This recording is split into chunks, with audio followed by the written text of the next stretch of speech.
sur le récent soulèvement au Moyen-Orient, en particulier en ce qui concerne l'attaque des États-Unis et d'Israël sur certains points stratégiques en Iran. Ce soir, pour analyser cette actualité en développement, j'accueille une ex-porte-parole nationale israélienne, Eylon Levy. Et en réalité, il nous rejoint virtuellement aujourd'hui. Merci beaucoup, Eylon, d'être avec nous ce soir dans notre journal.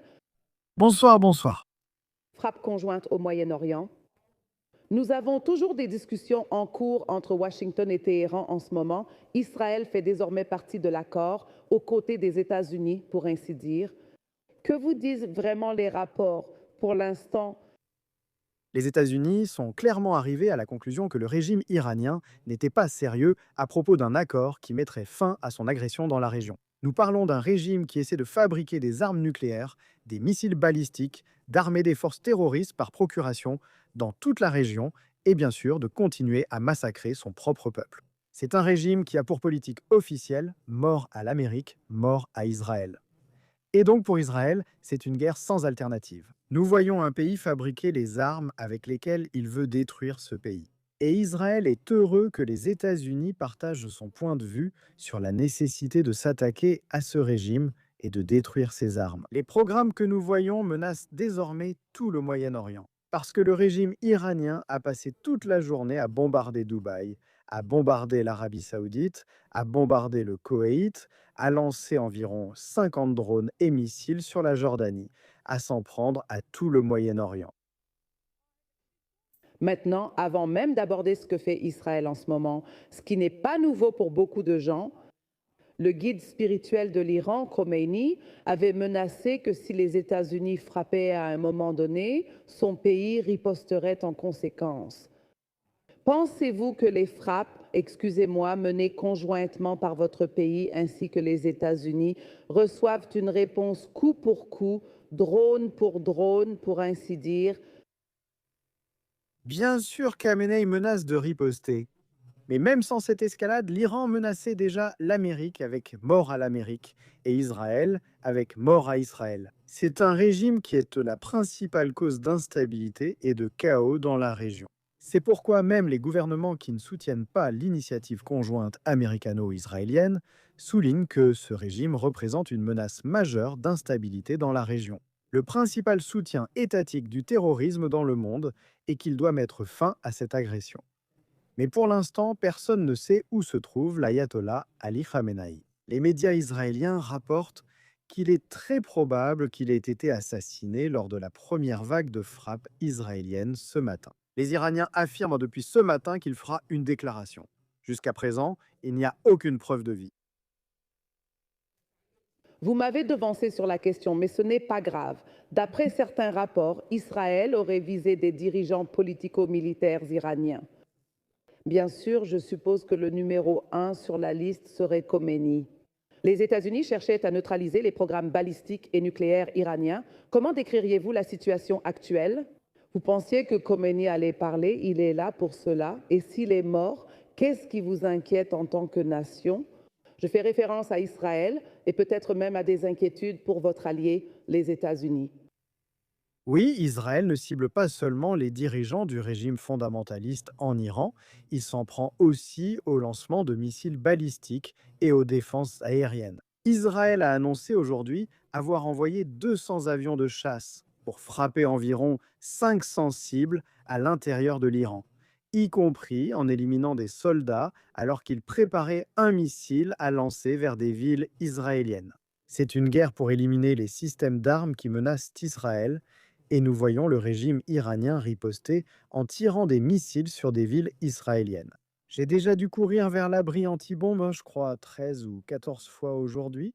Quant à ce qui se passera après Khamenei, s'il est vraiment mort, eh bien Israël espère que nous créons les conditions qui permettront au peuple iranien courageux et noble de se soulever et de réclamer sa liberté.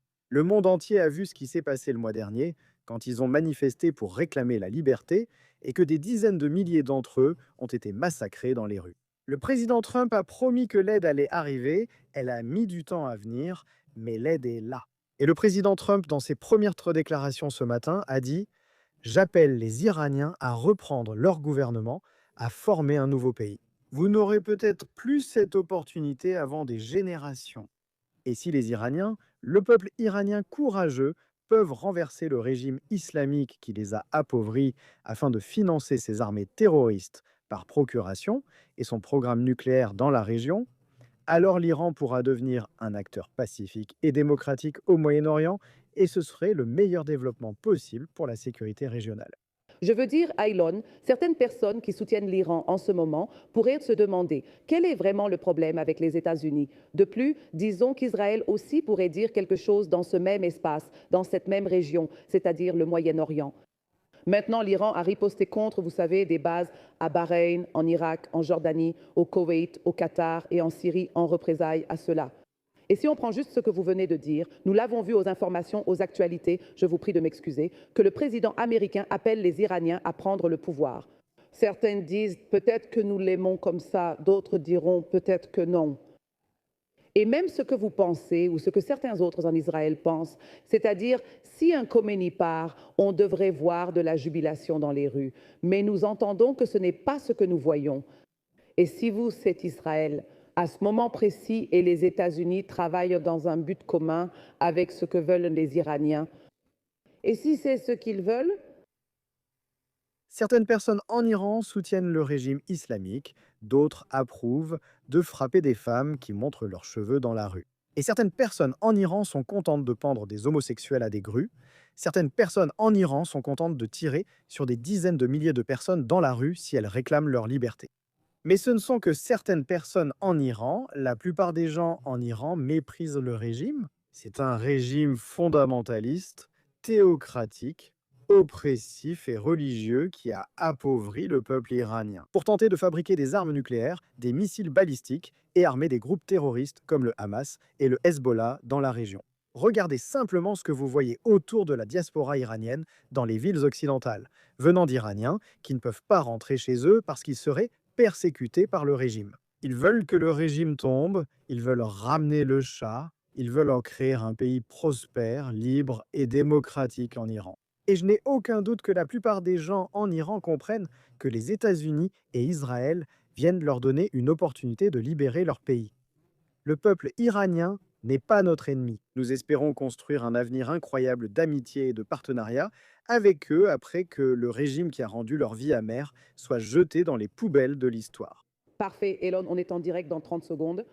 Et que pouvez-vous imaginer en ce moment, comme vous nous l'avez dit il y a quelque temps, que vous deviez courir vers les bunkers environ 13 fois par jour? Israël est-il prêt pour ce qui pourrait venir des attaques iraniennes? Si elles devaient arriver en rafale, êtes-vous prêt en 30 secondes? Israël est aussi prêt qu'il ne le sera jamais. Évidemment, aucune défense aérienne n'est hermétique et certains missiles ont réussi à traverser les défenses aériennes israéliennes. Mais les gens ici savent quoi faire en cas d'urgence. Ils savent où se trouvent les abris anti-bombes les plus proches. Nous recevons des alertes sur nos téléphones, puis il y a des sirènes qui nous disent de courir, nous mettre à l'abri. Donc malheureusement, après 2 ans d'attaque du régime iranien et de ses forces supplétives, tout le monde est bien entraîné et bien préparé pour ce moment. Merci à l'ancien porte-parole israélien Eylon Levy d'avoir été avec nous aujourd'hui sur Silverbridge Télévision. Merci. Que se passe-t-il au Moyen-Orient? Vous voulez partager vos réflexions?